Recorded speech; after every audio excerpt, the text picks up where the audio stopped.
Good afternoon, and thanks for joining us. The city of Prince Albert is preparing for students to return to school next week, and it's reminding drivers to be aware too. All city transit will be free for everyone on the first day of school Tuesday. It's a promotion meant to give students of all ages the chance to try city transit at no cost to start off the school year right. With more kids out, the city is also reminding drivers to watch for the 30-kilometer-per-hour school zone speed limit and be mindful of pedestrians at crosswalks. It says no parking or no stopping zones are there to maintain safe sight lines. Monthly bus passes can be picked up for high school students, and new semester bus passes are available at City Hall. Sask Poly students can pick up their bus passes at the Technical Building. After a summer of fire, smoke, and thunderstorms, the last week of August stands out as a scorcher, with heat warnings issued in northwest Saskatchewan. Environment Canada says that this heat episode stands out because it isn't common to see this many days in a row where temperatures hover around the 30s. Some relief from the heat is expected to arrive either Sunday or Monday, with the arrival of cooler temperatures next week. Environment Canada says the coming days may break some heat records in the northern half of the province. As you go further north, the heat is more and more anomalous. So as you go further north, that's kind of where we're expecting more records to fall. He says the heat warnings only cover the northwest because areas in the south continue to see the temperatures drop overnight. Prince Albert police have updated the public after the East Hill community was the scene of a large police presence and operation. On Tuesday evening, police successfully arrested a high-risk offender wanted for multiple violent offenses. The emergency response team conducted their operation at a residence in the 3000 block of 5A Avenue East. The offender, 26-year-old Lane Epp, was wanted for robbery with a firearm, assault with a weapon, as well as assault, uttering threats, evading police, breach of probation, obstruction of justice, and breach of release order. Epp was in provincial court on Wednesday.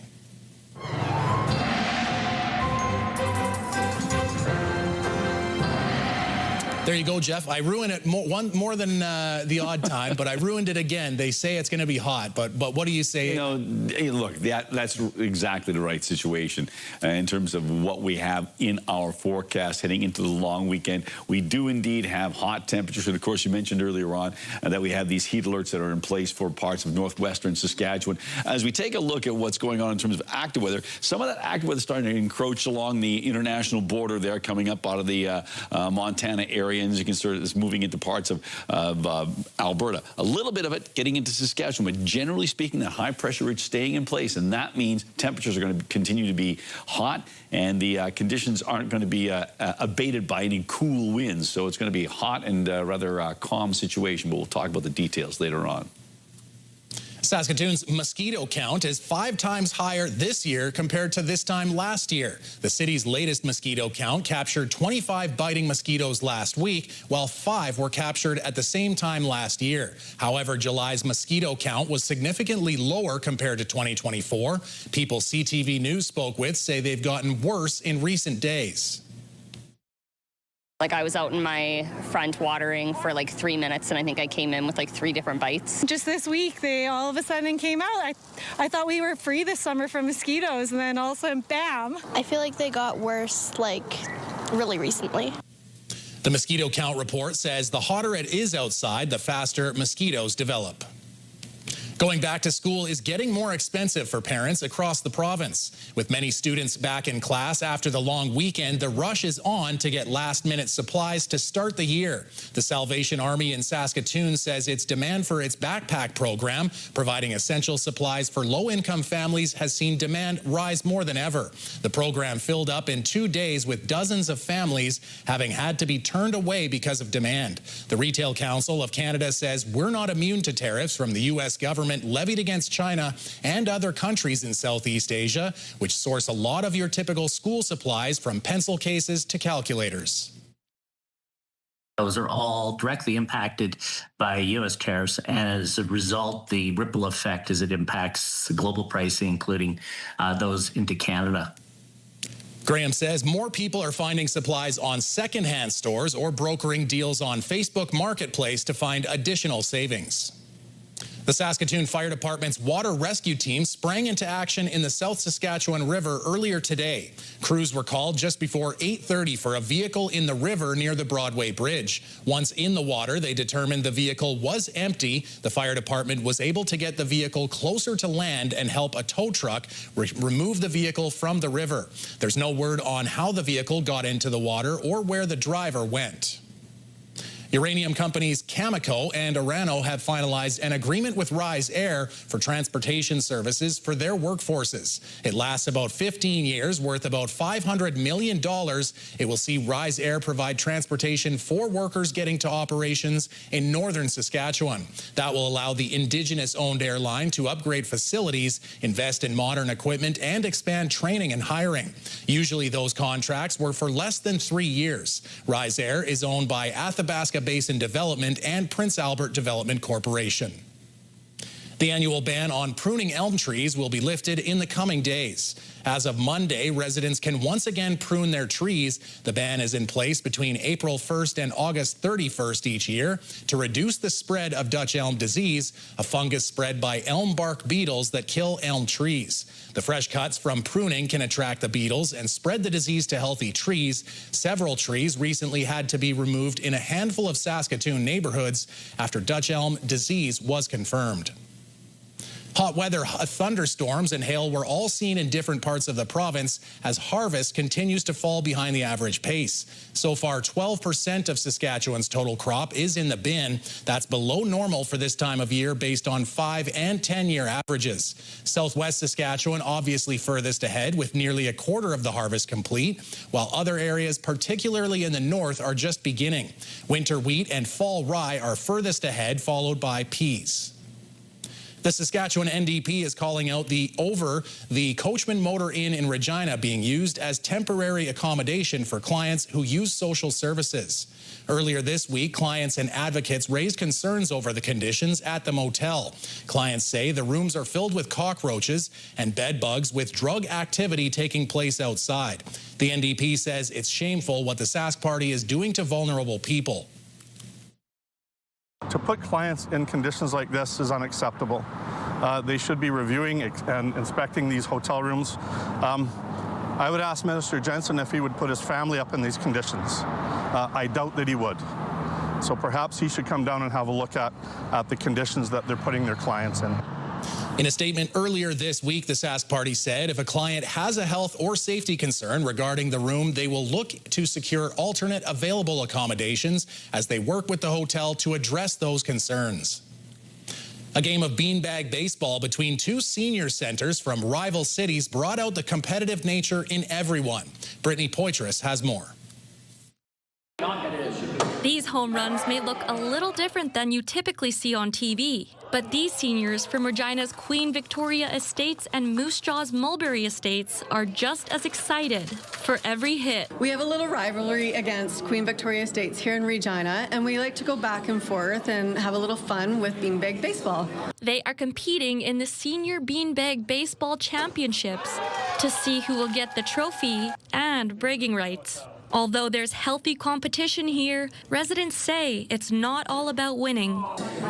Oh, just the enjoyment of being with the rest of the gang and having that fun, just like kids. We're just like old kids. The playing surface, not your typical baseball diamond, but these rivals have been competing regularly for the last 7 years, as though every game was the World Series. It is baseball, so they can get a home run, they can strike out. We don't run the bases, but we do walk the bases and touch each base and then get hopefully a home run eventually. And we have cheerleaders as well, so both communities have people from each side, and they do a little cheerleading as well. Fans in the crowd say the game helps them keep young at heart. It's surprising, you know. People don't get any younger, but they don't seem to be getting any older either. Yeah. This time, Regina took home the trophy. It feels real good to be the winners today, to have a trophy come back to here. And we've had a lot of fun practicing, and it's all nice to have everybody together for a fun deal like this. But everyone's a winner, and it wouldn't be a ball game without a treat afterwards, as the two homes get ready for the next game. Brittany Poitras, CTV News, Regina. After the break, take a break with some goats. Jasmine Pelche learns about an upcoming outdoor fundraiser.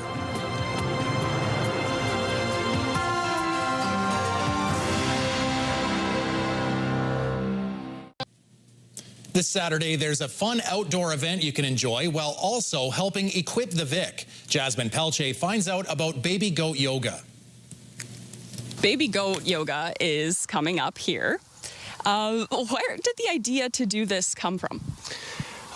Well, we've mulled it around for a while. We did one a few years ago for the Optimist Club, and it was a success. And it's a lot of fun.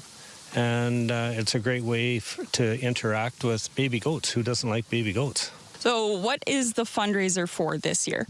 The fundraiser is for the Boreal Healthcare Foundation, Equip the Vic, and we are donating the money in our granddaughter Arabelle's name. How did you decide that you wanted to do a fundraiser in honor of your granddaughter? Since we lost Arabelle, we've really tried to keep her legacy alive, and we thought there isn't a better way than doing a goat yoga. You said you did one of these a couple years ago. How did it go that time? It went really well, but it was with the adult goats. It wasn't with the babies, so we're kicking it up a notch this time. Yeah, no kidding. They're kind of feisty. So when and where is it if someone is looking to find goat yoga? You can find goat yoga on the Boreal Healthcare website. You can find it on the City of PA events.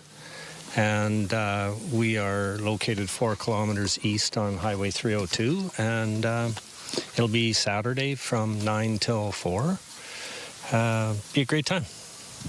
Do people have to register to show up, and is there still space if you have to register? There's afternoon spaces, and yes, you have to pre-register. Classes are 40 minutes, and it's $35 per person per class. How did you find an instructor for the classes? Well, that was not easy. We actually got our instructor's name referred to us, and when we tried getting a hold of her, she was on holidays, so it was a lot of hurry up and wait, and finally we nailed it down, and here we are.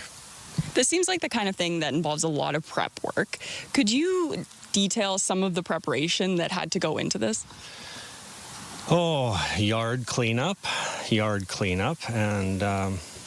Yard cleanup, yard cleanup, and yard cleanup. Yeah, and we have to put up a temporary fence, and we're going to have some draws, so we've been hitting up businesses for prizes, and yeah, it's just handling the baby goats, getting them used to people, and so that they're not running away from people and actually going towards people.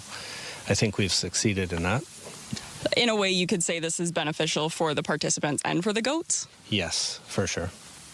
Is there anything important that we didn't speak about that you want to get across? Saturday is supposed to be a beautiful day. It's a great cause. And if you're looking for something to do, sign up. We'll see you Saturday. What do people need to bring? A bottle of water, a blanket or a yoga mat, and their sense of adventure. Sounds good. All right. Well, thank you for speaking with me, Chuck. Thank you. When we come back, Jeff looks at weather ahead of the long weekend and what are the potential health risks when kids take supplements.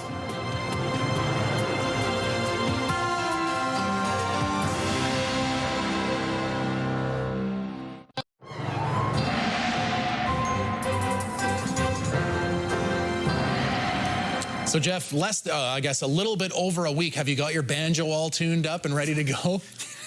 It's like, I'm not sure you're trying to imply there. Oh, yes, yeah, the Banjo Bowl. Okay, good. Before we get to that, what are we going to have for weather? Not taking the canoe trip anytime soon. You know, that's what I'm saying here. Yeah, we've got ourselves good canoeing weather. There you go. There's my segue into our long weekend forecast, and things are looking very nice. We still have a lot of hot weather that's tricking the radar down in southern Saskatchewan, central parts of the province. But some of the active weather in Montana starting to creep into Alberta and parts of Saskatchewan. So there is that. But generally speaking, it's going to remain fairly sunny and pretty darn hot right across Western Canada. As you can see, those pressure lines, yeah, you're right, not really getting very close together. So it's not going to be windy on Friday. Again, a fairly windless, I'm not going to say windless, but not a particularly breezy day across our province. 14 degrees overnight in Spiritwood, 13 in the Battlefords, 13 as well in Candle Lake, 14 in Birch Hills, 13 in Rostern.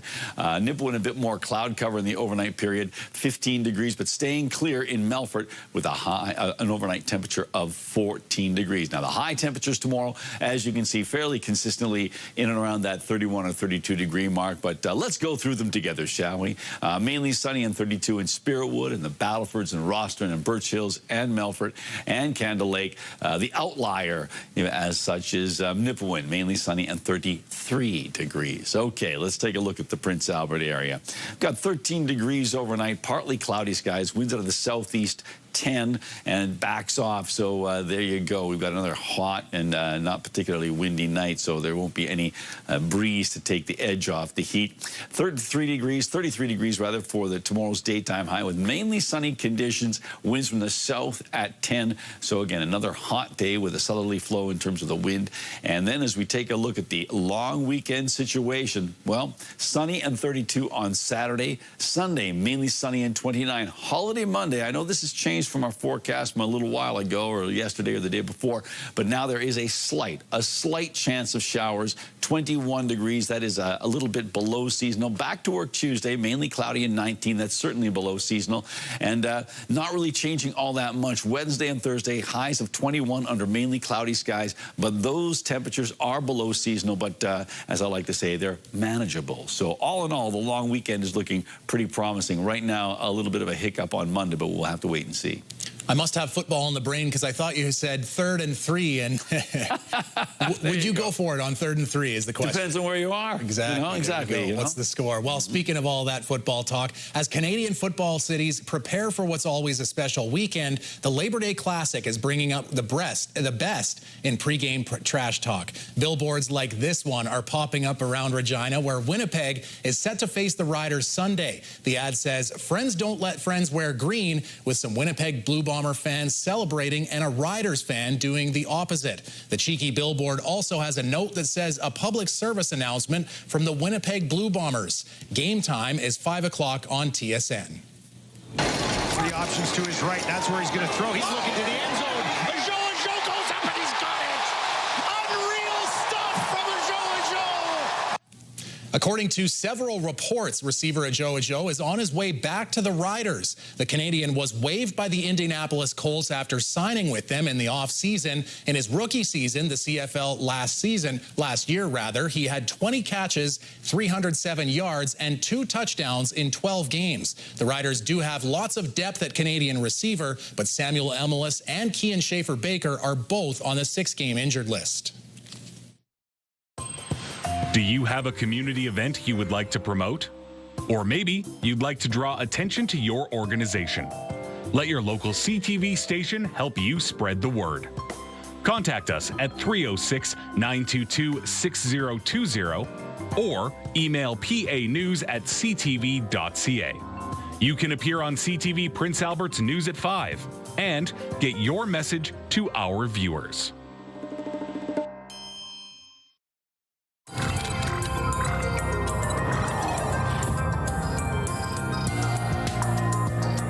Pediatricians are sounding the alarm over supplements used by young people while working out. They're worried protein powders and creatine consumed by kids comes with potential health risks. Pauline Chan reports.